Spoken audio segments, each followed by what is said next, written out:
What's going on, guys? Coming back at you with a brand new video, and this is really what you guys have been waiting for the past several months when we've had to keep our mouths shut. So let's get right into this video.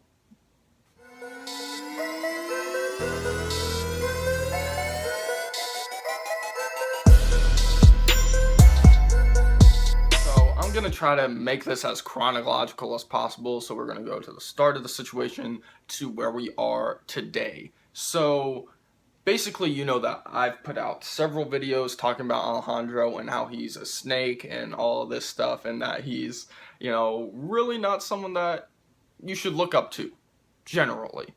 And, I made several videos, and the Cupgang guys said they were going to put out some stuff talking about how they were going to expose him and really show all this evidence showing that Alejandro really isn't the guy that he portrays himself to be. And so we were talking all about that stuff, and I had my videos being out, and, we thought it was all fine and dandy. Everybody was expecting this Cupgang video talking about the real reason why Alejandro left Cupgang and why there was so much tension between the guys till this day. And that's when me and several other Cupgang guys and Gordon, aka F-Spot, received cease and desist orders. That I was scared. I was like, whoa, I got the email. I was like, what is this?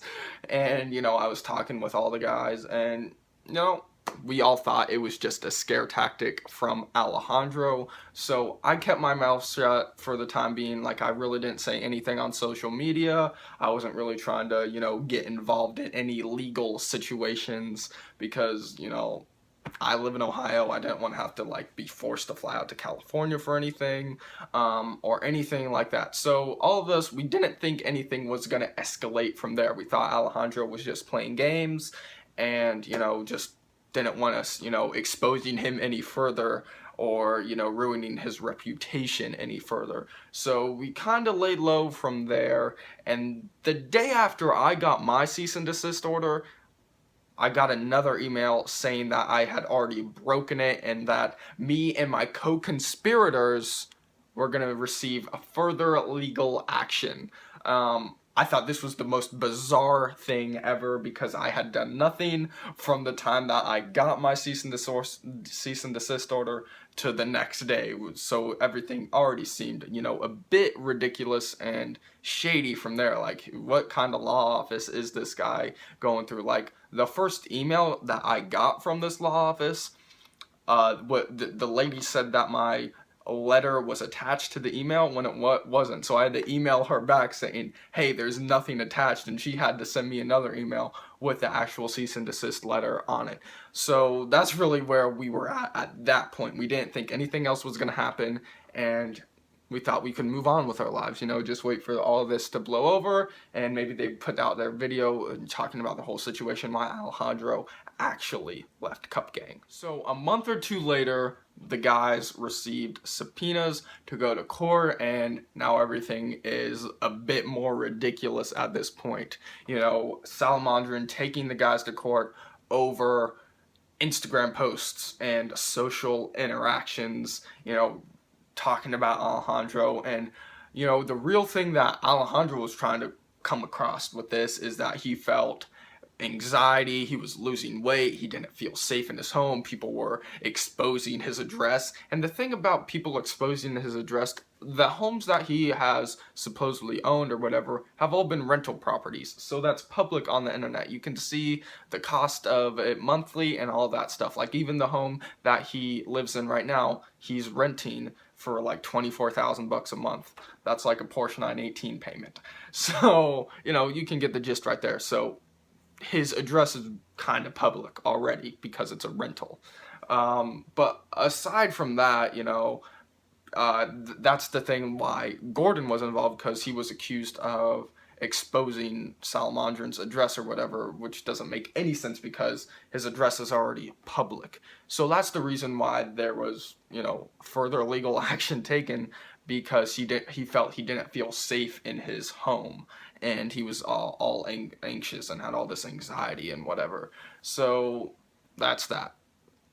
So going into court after the first few sessions, Gordon's case was dismissed, and which seems reasonable. Which seems reasonable because it's over Instagram posts and online interactions, which there's really no jurisdiction over. I mean, there kind of is, but there isn't. It's just kind of like a gray area. But it's really a bunch of BS at this point. And from then on, we're like, oh, we're gonna expose Alejandro. We're gonna like show how much of a crock of crap this whole situation is at this point, because taking all this further legal action over Instagram posts and stuff like that is kind of ridiculous. So today, the other guys, their court cases have finally been dismissed, and the reason is, like, this was like supposed to be like the final court date and everything. Alejandro, he didn't even show up. I'm not sure why, but speculation that he knew he was gonna lose, so he just didn't show up. Court was their cases were dismissed, no restraining orders, and that's why did I mention that it was over restraining orders, because he felt so afraid for his life. Come on. So today, because everything was dismissed and it was realized that this was all just a bunch of stupid horseplay, child's play, Juicy and Junior, they went on a couple of hour long live stream talking about everything, showing us all the court interactions and stuff like that, the actual restraining order, and my name was on everything too, like I was a co-conspirator and all that. Like, if you watch live stream, you can see Joel Seraphy was actually on those pieces of paper, so I'm actually involved in this time. So whoever wants to say, oh, you're a bottom feeder, you're not involved in any of this drama, well, now I am. I'm on the legal documents. So everything is so ridiculous. Like, when he pulled it out and I saw my name, I was like, no way my name's actually on that. But other than that, there are paragraphs of Alejandro's statements basically saying that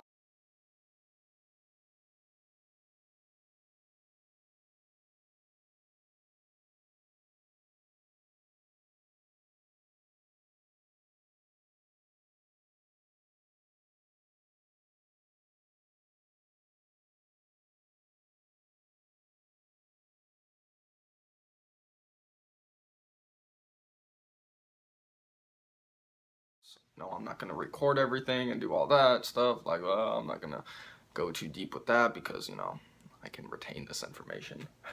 You can believe me or not.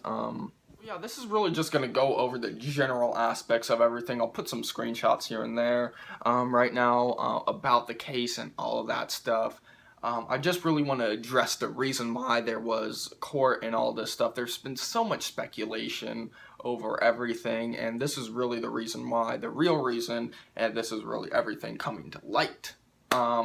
So Alejandro went up on a live stream also, and it didn't seem like he really wanted to address the situation, but a few things were said by him. He called Juicy and Junior pieces of shit and all kinds of stuff like this, like he was bashing them, saying that everything they're saying was lying and that he had so much more information and documents that would discredit them. But Junior and Junior and the Golden Jew, they were actually showing documents about the situation. They're coming forth with evidence of why Alejandro really blew this whole thing out of proportion and how ridiculous it is.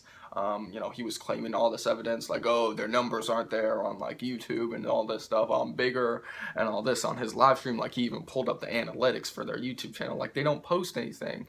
It's not really about the faces and all that stuff. It's about the message. It's not even about the merchandise. It's not about selling shirts. It's just about the message right now. So that's really that with the whole Cupgang thing, S-Vibe, whatever. You can think what you think. You can support whoever you want to support, but this is just really what happened in court. I mean, there's been so much stuff that needs to be talked about, about his interactions with Abdul and Carter and everybody else, just, how he's not been a very good friend or ex-friend to these guys. there will be more live streams. There will be more stuff that, you know, it's going to shed light on a lot of stuff. You can think what you think. You can take what you want to take away from this. But this is going to be my first video. And, you know, just a general overview of what happened. He won the restraining order because of stuff being said on social media and all of that. My name is in the legal documents because I made my videos talking about him because I knew some stuff before everything happened a while back, and I just wanted to, you know, kind of skim it out there and try to spread a message, which people really didn't buy in because they thought I was lying. But you know, I know what I know what's the truth, but, you know, this partly is my opinion, and there are some facts in here that you can't deny. Yeah, so that's basically it. That's basically everything right now that I want to talk about. There's so much stuff that I could go into detail with, but we're going to save that for another video until I've talked to the guys personally. Keith just called me up. I was like, oh, I'm making a video. We can talk later. Call me back in a couple hours or so. So yeah, I'm going to end that right here. And yeah, some crazy stuff, which is so unnecessary. But yeah, it is child's play. This stuff should never happen. I mean, it's just so ridiculous. I mean, I've tried to say this over and over again, like, Alejandro, you could have been a man. You could have sent me a message like saying, hey, I don't want you doing this. I would have complied if you would have personally talked to me or personally talked to the other guys about the situation and resolved the tension and hatred, supposed, I don't know what to call it. You could have just resolved this personally over a phone call or anything like that. I mean, back when I had my phone calls with David Lee, I mean, that's what we were talking about. Like, nobody's picking up the phone. Why aren't you picking up the phone? Have a conversation. Talk things through. That's how you resolve these types of situations. You don't pull out Instagram live stream messages and, you know, comment sections and try to present that as core evidence. You're just gonna get laughed at. Like, that's ridiculous. But I'm just gonna leave it right there, you know. I don't really know if I want to make it. Yeah, it's just so ridiculous. Like, whatever. What do you guys think about this video? Just comment below your opinion about this whole situation. It's so bizarre that you can't just, you know, be a man and, you know, pick up the phone or something like that, have a conversation. But taking things to court and all this theatrics, I don't know. I'm getting a video right here. Like, share, comment, subscribe, all those good stuff. I will catch you in the next video. See you guys later. Yeah.